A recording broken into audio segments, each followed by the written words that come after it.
Hey you guys, it's Anne Marie. I was getting ready to do another reading. Trigger warning, story time.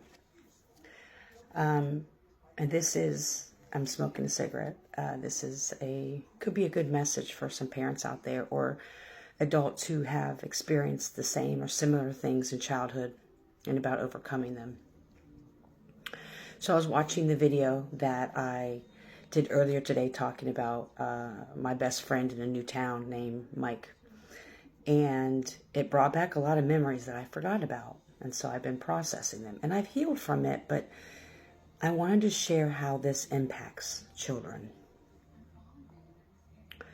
So when my parents were divorced, my mother was in and out of mental health hospitals. And what happened is when this guy of the woman that my dad was dating inappropriately touched me, I told my mother, who was in a mental health institution, and she then told her therapist, and of course her therapist had to report it.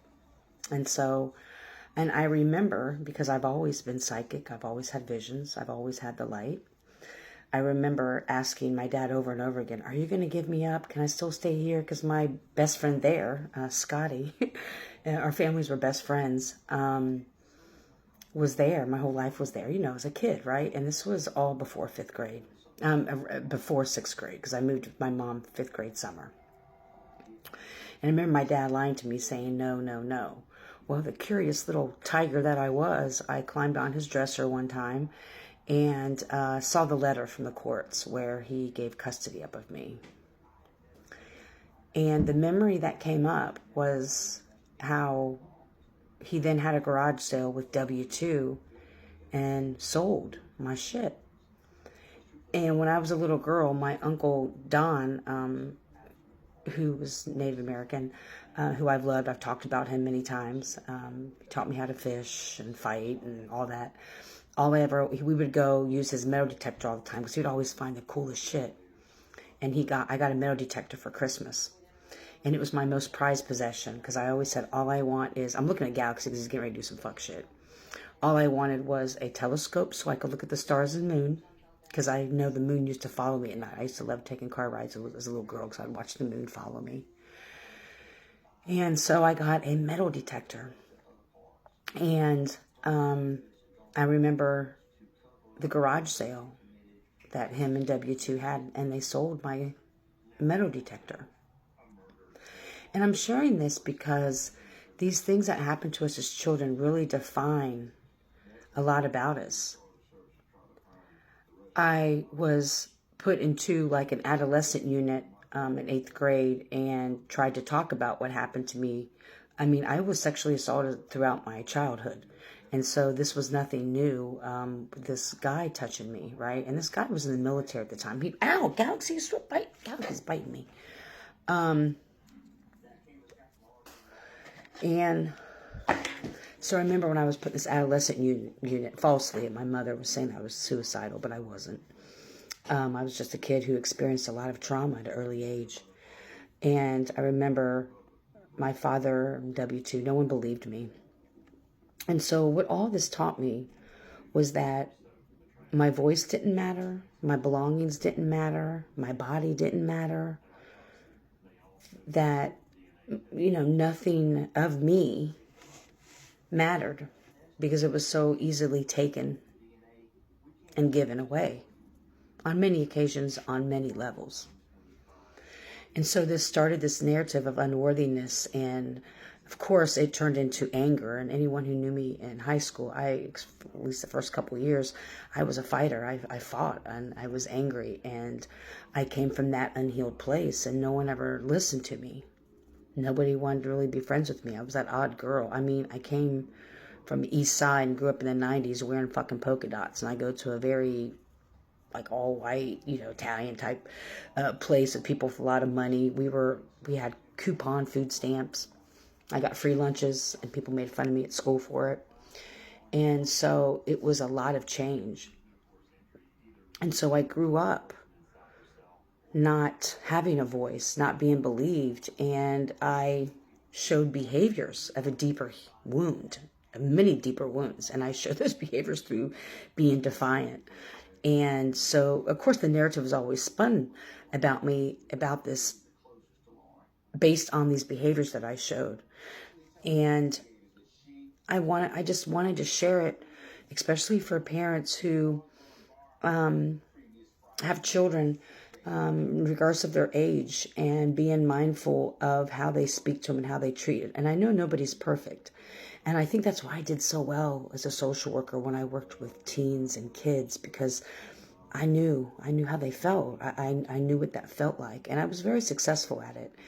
And I didn't stop working with teens or kids because of the kids, as intense as a lot of them were. I mean, I was literally stabbed with a knife in my back by a client. It was the parents, because a lot of them didn't want to take a look at themselves and have accountability.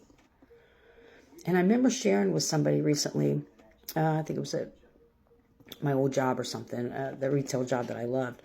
And we talked about, they were asking about the jobs I've had. And I shared with them that it was hard because parents didn't take accountability. And when I worked at the domestic violence shelter, I ran the family service program. I was the supervisor.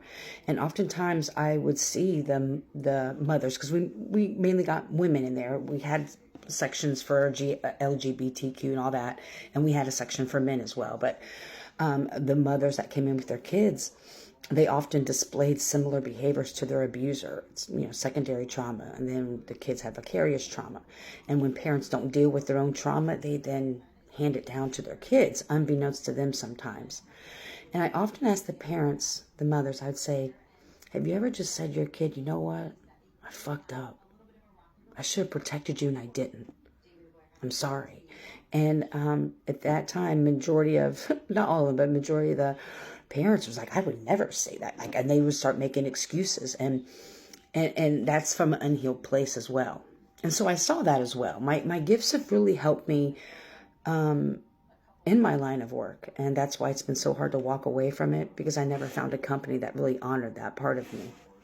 Because I really want to see healing, especially in families and kids, and Galaxy's tripping now. And so when children have certain kinds of trauma, such as the trauma I had, and then some, like I had, it really, I mean, I was like in Good Will Hunting. Like, I went through therapists like this. It was nothing. My mom always had a different therapist for me, and I went through them quickly. I knew exactly what they wanted to hear, and I knew their game plan. And I think the last time I was forced to go to a therapist, when I went to a parade, it's in Columbus, called the Doodah Parade. They make fun of people. It's right before the July 4th. It's right before July 4th. My mom and her wife took me to it, and I saw my therapist there with her top off, high and drunk as fuck, tripping. And I was like, you want me to go see her? Of course, I was like a teenager. I was looking for any kind of way out. I think I was like 17. But I just wanted to share that. And for those of you who have experienced a lot of trauma, kind of look back at the root cause of why you may feel as though you don't matter, and why it's hard for you to speak up, and why you over-explain yourself all the time. I used to be told that I lied all the time because I over-explained myself. And over-explaining ourselves is because we were never heard or listened to. Now, I don't identify with these things anymore. I love who the fuck I am now, and I have a voice now, and I really don't give a shit what anybody has to say about my trauma story, especially the people who created the trauma and harmed me. I could care less about how they feel about how I communicate and heal. And so I'm speaking from a healed place. And just as a little nugget for anybody who's experienced a lot of trauma in childhood, to recognize that those things that occurred taught us lessons and taught us things that aren't true, that our voices that matter, we're unworthy and we're unlovable. You're very lovable, and you're worth the fight. You're worth the tears. You're worth cutting people off. You are worth every breath that you take. I just want you to remember that. I hope that you're healthy and happy, full of joy. May you love and be loved. Heal, so you don't harm yourself and others. Have an amazing night. Thank you for giving me the space to share. I greatly appreciate it.